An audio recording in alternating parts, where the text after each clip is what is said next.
Hər kəsə salam əziz müəllimlər. Bugünkü izahımız 5-ci sinif dərsliyindən ailə büdcəsinin formalaşması mövzusu olacaq. Birinci növbədə biz bu mövzuda iqtisadiyyat anlayışı ilə tanış oluruq. İqtisadiyyat nə deməkdir? İqtisadiyyat təsərrüfatın qayda qanunlarla səmərəli şəkildə idarə olunmasıdır. Hər bir ailə eyni zamanda ev təsərrüfatını da idarə edir. Ev təsərrüfatı nə deməkdir? Ev təsərrüfatı evin və ev həyatının idarə olunması üzrə işlərdir. Ev təsərrüfatına nələr daxildir? Ev təsərrüfatına ailənin əmlakı, pul vəsaitləri, ev şəraitində istifadə olunan əmək alətləri daxildir. Yəni maddi ailənin əlində olanlar, əmlakı, pul vəsaitləri və əmək alətləri daxildir. Bəs ev təsərrüfatının idarə olunması nədir? Ev təsərrüfatının idarə olunması evdə ailənin gördüyü bütün işlər, ailənin vəzifələri bura daxildir. Məsələn, ev işlərinin yerinə yetirilməsi, evin təmizlənməsi, yeməyin hazırlanması, mənzildə xırda təmir işlərinin görülməsi, heyvanlara qulluq, həyatyanı sahənin saxlanması və s. ailənin qarşısında duran bütün vəzifələr aiddir təsərrüfatda görülən işlərə, ev təsərrüfatının idarə olunmasına. Bundan başqa, ailədə əmək fəaliyyətini təşkil edən bir sıra vəzifələr var. Baxaq onlara nələr aiddir. Birinci növbədə ailə üzvlərinin tələbatlarının ardıcıl olaraq təmin edilməsi. Hər bir ailədə ailə üzvlərinin, uşaqların və digər üzvlərin müxtəlif tələbatları vardır və bu tələbatlar ardıcıl olaraq təmin edilməlidir. Bu da əmək fəaliyyətinin bir hissəsidir. Ailə istehlakının təşkili və ailə üzvlərinin tələbatlarının ardıcıllıqla təmin edilməsi. Bundan başqa, ailə əmlakının yığılması, əldə edilməsi, saxlanması və artırılması hər bir ailənin qarşısında duran vəzifələrdən biri də əmlakın yığılması, onun artırılmasıdır.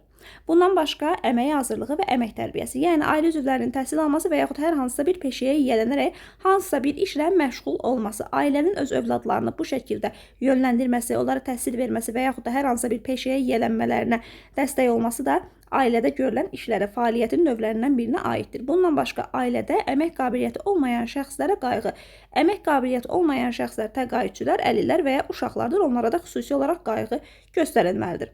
Bundan başqa, əksər hallarda ailə fərdi və ya şəxsi istehsalla da məşğul olur və ailənin hər hansısa bir istehsalla işlə məşğul olması həm şəhərin və yaxud kəndin iqtisadi həyatına müsbət təsir göstərir.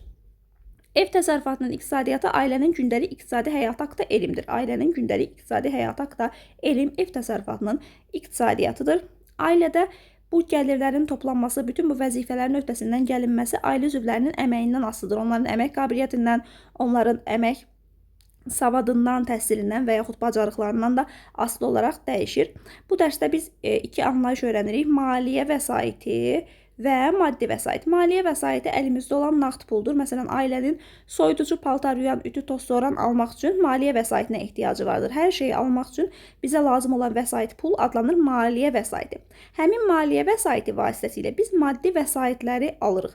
Məsələn, ailə hər hansısa bir istehsalla, hansısa bir işlə məşğul olacaq. O zaman ona müxtəlif məmulatlar lazımdır. Məsələn, parça, plastik kütlə, oduncaq, metal, şüşə və s. Bunlar adlanır maddi vəsaitlər və onların alınması üçün də bizə maliyyə vəsaiti lazımdır.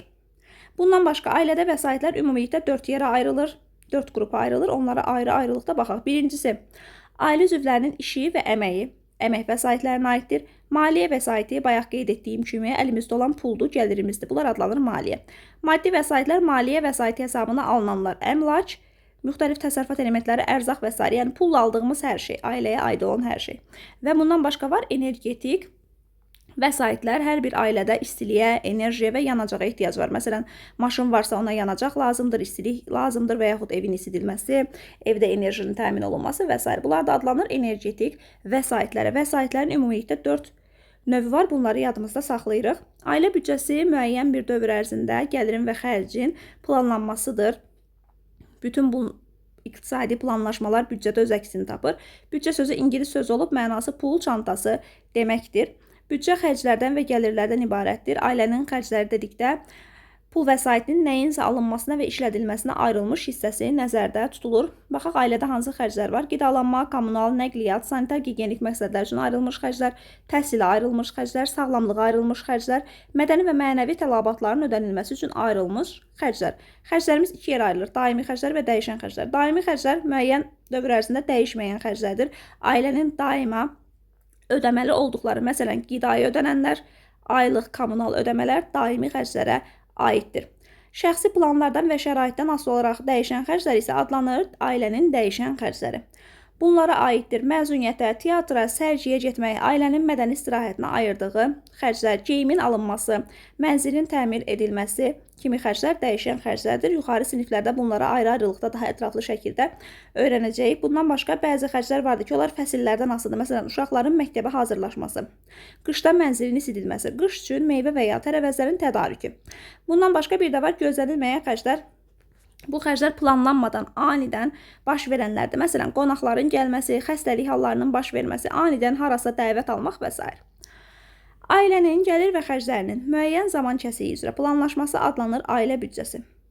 Ailə büdcəsində bundan başqa artım və ya kəsir anlayışları da vardır. Əgər bizim gəlirimiz xərcimizdən çoxdursa və bizim artım üçün əlavə pulumuz qalırsa, qənaət edilmiş pul vəsaitimiz qalırsa, bu zaman büdcədə artım baş verir. Amma əgər bizim gəlirimiz xərcimizi ödəmirsə, büdcədə planlaşdırılmış xərclərə pul vəsaitinin bir hissəsi çatmırsa, bu da adlanır büdcə kəsiri.